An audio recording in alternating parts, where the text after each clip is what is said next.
আচ্ছা, দাজ্জাল এখন কোথায় আছে?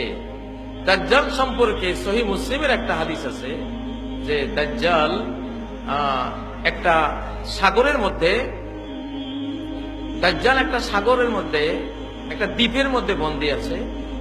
আল্লাহ তাআলা দাজ্জালকে একটা দ্বীপের মধ্যে বন্দী করে রেখেছেন, সেখানে আছে দাজ্জাল। এটা তামিমে দারি রাদিয়াল্লাহু তাআলা আনহু, তিনি একদিন সামুদ্রিক ঝড়ে পড়ে তিনি কোথায় কোন দ্বীপে, অজানা দ্বীপে চলে গিয়েছিলেন।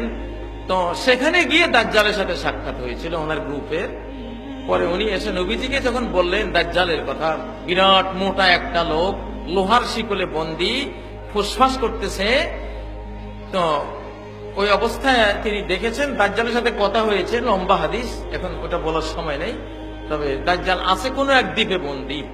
সহিহ মুসলিমের একটা লম্বা সহিহ হাদিসের মধ্যে এই তথ্য দেয়া আছে। সময় মতো দাজ্জাল বেরিয়ে আসবে।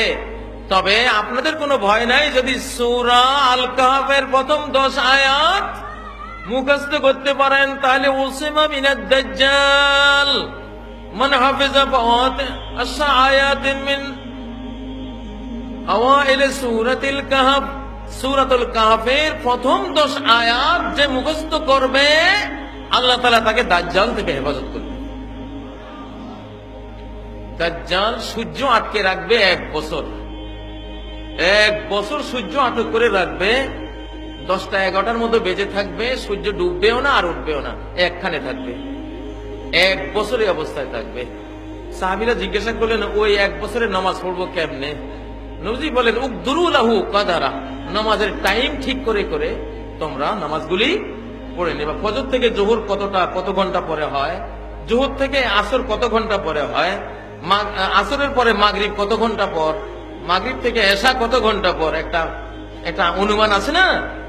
ওই অনুমান করে করে নামাজগুলি সব পড়ে নিবা।